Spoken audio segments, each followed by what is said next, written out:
I sometimes wonder if we have forgotten what it means to be an outsider. I say this because churches that have a rich history like ours tend to forget what it's like to be an outsider. When we enter the church building, we know where the sanctuary is, don't we?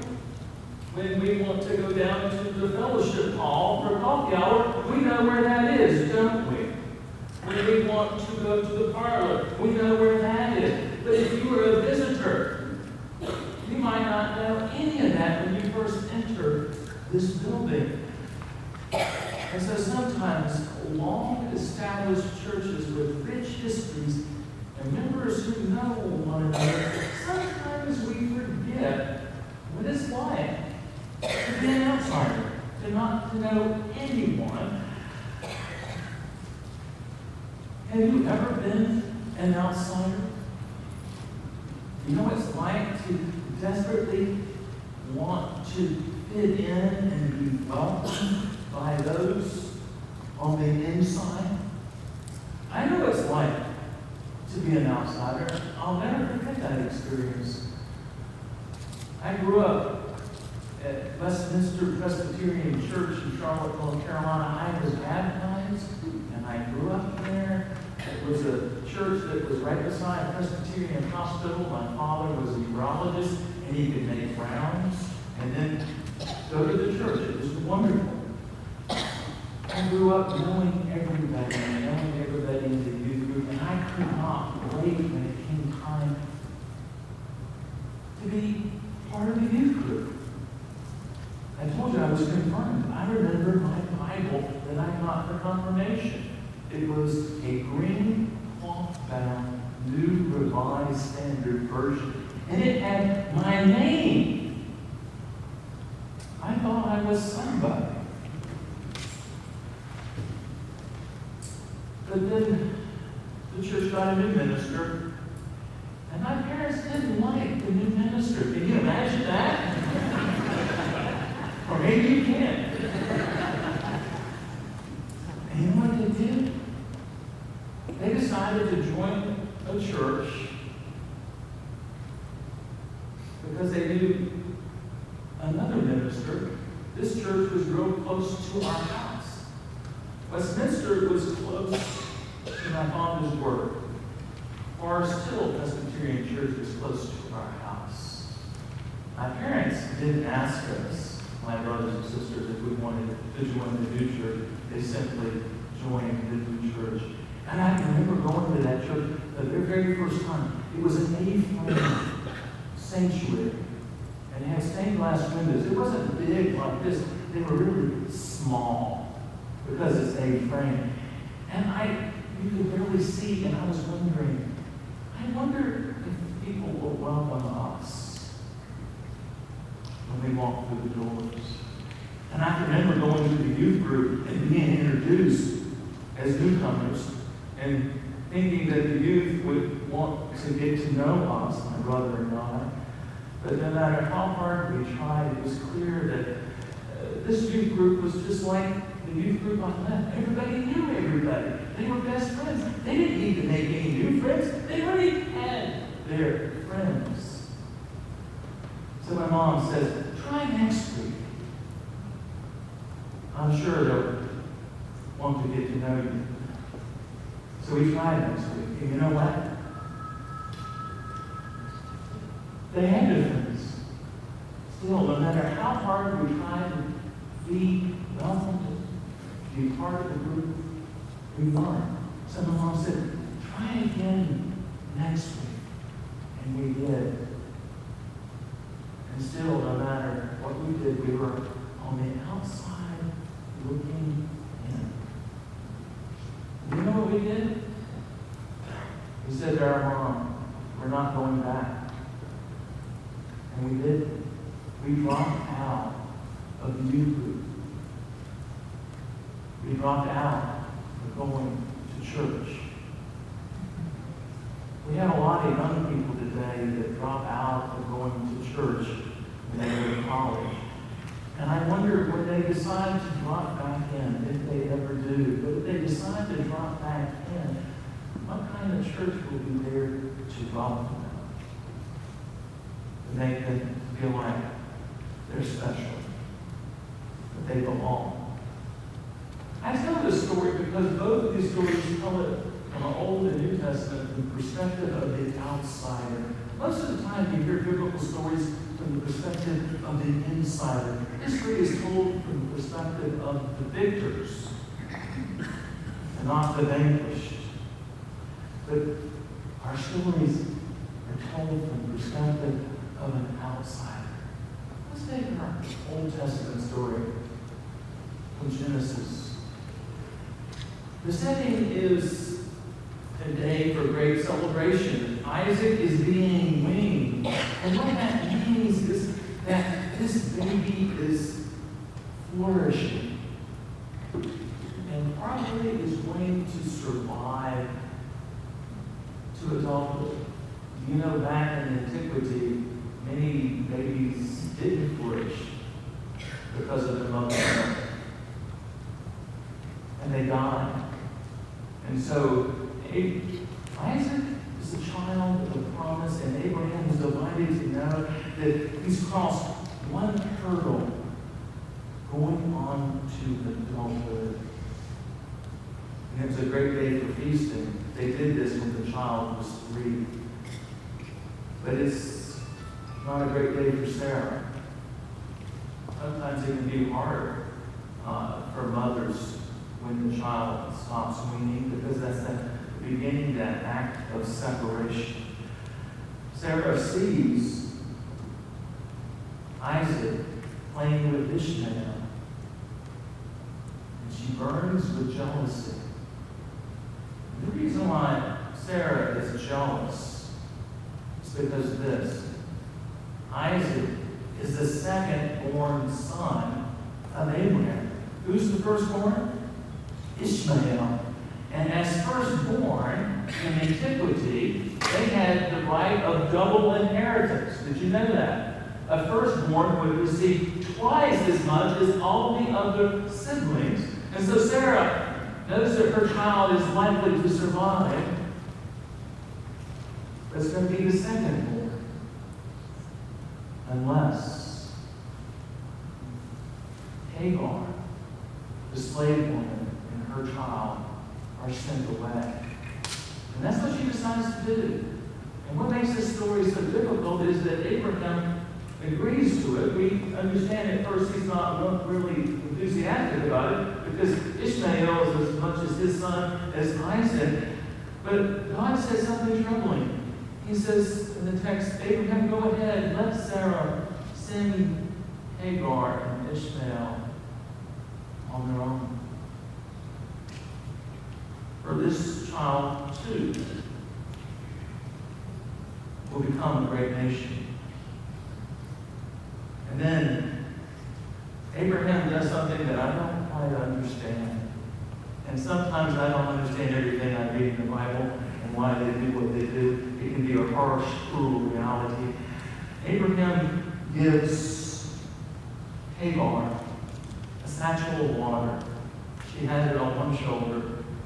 And the text says that she's carrying Ishmael on the other. And he sends her out into the wilderness. When you're talking about a family that sojourns in the wilderness, you were dependent upon your clan for well-being, your tribe. You could not live life by yourself in the wilderness. It's too harsh. And so, in effect, Abraham is sending Hagar and Ishmael to their death. We, the reader, understand that. And so we're not surprised that the next scene in this story, Hagar does not want to see the death of her beloved son, her only son. And so she has to go a ways from it. She cries. And God hears. And God says to Hagar, I have heard the cry of the Lord. And then God says to Hagar, look up and behold God says, and I will make a great nation out of Ishmael. We should not be surprised that God hears and God responds. And the reason why I say that, because Ishmael's name literally in Hebrew means God hears and God responds. And what's surprising in the story is this. We learn that Ishmael is a child of promise too. Not just Isaac, but also Ishmael. In fact, from the perspective of faith, every child is a child of promise, deserving of our love and care and support. David McCullough Jr. has a famous father who's a historian, David McCullough. David McCullough Jr. Is an English professor at a high school, a private preparatory school, kind of like collegiate. David McCullough was asked to give the graduation address at his high school, like collegiate. You know what the title of his high school address was? You're Not Special. He told a group of overprivileged kids, you're not special. And from his way of thinking, if everyone is special, then no one is special. That message probably rings true in some ways to overprivileged kids. But I wouldn't say that to a group of underprivileged kids. Would you? You're not special? Because that's what they believe. From the perspective of faith, every child is a child of promise, deserving of our love, care, and support. Even Jesus will come to understand that through a woman who is an outsider. The text tells us that she's a Canaanite woman. We learn that Jesus has gone to the region of Tyre and Sidon. That's northern Galilee. Jesus is going to preach the good news of the gospel to the Jewish diaspora, because he's reconstituting the nation of Israel. That's why he called 12 disciples the 12 tribes. But we hear this woman, this Canaanite woman, this quintessential outsider. She's got a daughter who's tormented by demons, and she knows that Jesus can help. And she addresses him as Lord, Son of David. This outsider addresses Jesus from the perspective of faith. What did the disciples say to her? They were annoyed. They wanted her to go away. But she would not be denied, because she had a sick daughter. If you ever had a sick child, you know how important it is and how helpless you can feel when your child is sick and there's nothing you can do, and you want someone to do something. I can remember when one of our children got sick and had a high fever and became delirious. Woke us up in the middle of the night and was screaming. And we tried to talk to this child, but we couldn't wake him up. He was delirious. His head was burning hot. We didn't know what to do. It was our first experience with night terrors. So we rushed him to the emergency, and they knew what to do.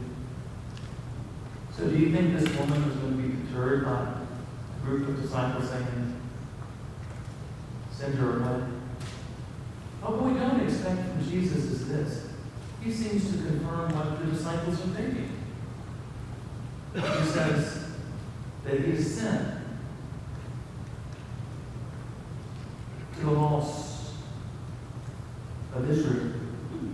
as if salvation is first to the Jew and then to the Gentile. In the Gospel of Matthew, and we see with Paul, salvation is first to the Jew and then to the Gentile. After Jesus' resurrection, the good news will go to the Gentile. But this Gentile woman will have none of that. She knows that this person can heal her daughter.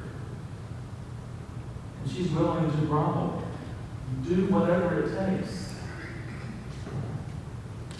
And so Jesus says to her, she bows in front of him and says, Lord, help me. And Jesus says to her, and this is the biblical part of this story, he says to her, it is not right to take food for the children and give it to the dogs. Did you hear that? We expect that from the disciples. We don't expect that from Jesus. Did I hear right? Did she just call that woman a dog? An outsider. From the Jewish perspective, a Gentile was unclean. Dogs were unclean. But she's desperate. And she doesn't have time to deal with insults. And she says something quite remarkable. She says, yes, Lord. She's still calling him Lord. She's showing reverence. Yes, Lord. But even the dogs eat the crumbs that fall from the table. All the people who will encounter Jesus, this woman is the only woman that gets the best of Jesus in a debate. Did you know that? And Jesus says to her, great is your faith. Let it be done to you as you wish. And her daughter is healed that instantly. Now, what are we to learn from this story? Well, one thing we're not to learn is this. It's not okay to treat the outsider as if it's okay for them to simply have the crumbs that fall from the table. That's not how we treat outsiders. But that is not how sometimes the church has treated outsiders. I can talk about the South because I grew up in the South. I was a student minister at Providence Presbyterian Church. It was established in 1767. Do you know when the Revolutionary War was? 1777, 76. So, before the Revolutionary War, the second sanctuary was a beautiful white wooden sanctuary, and it had a balcony that went all the way around. It was a wonderful architectural masterpiece, and I loved it.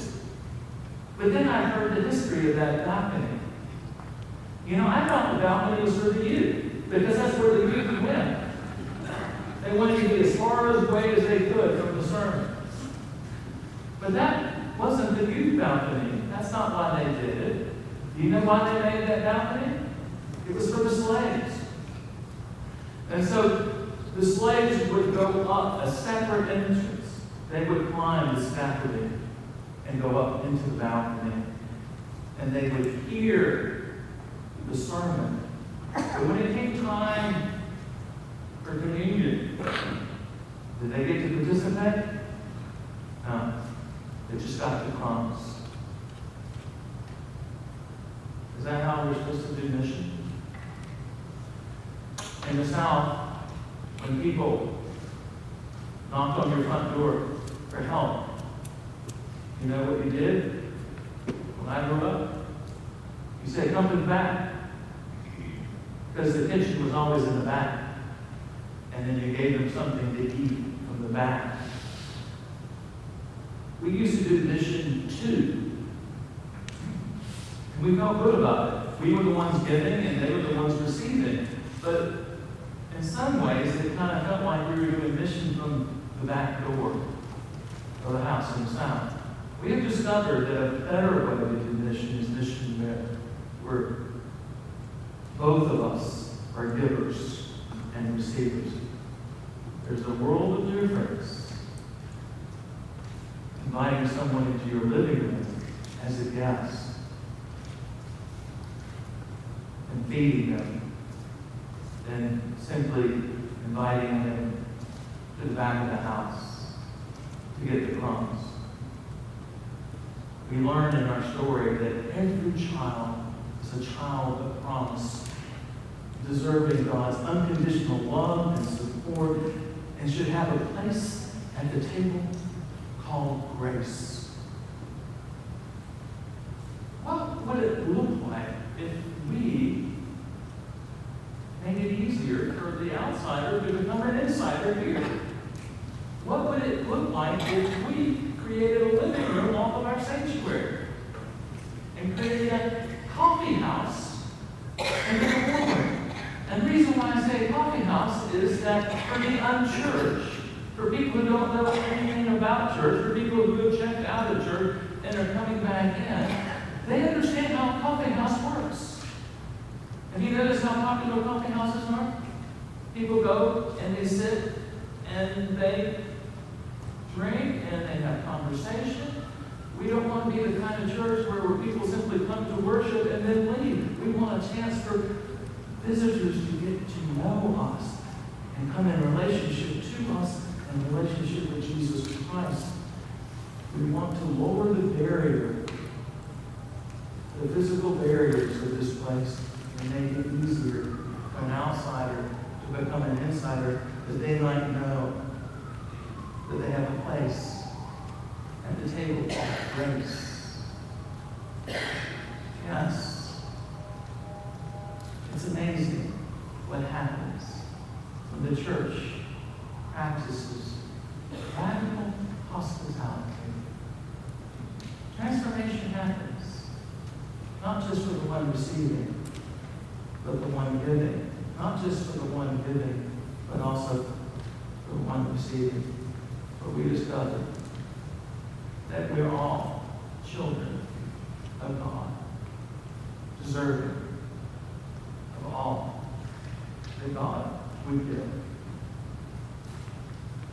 Amen.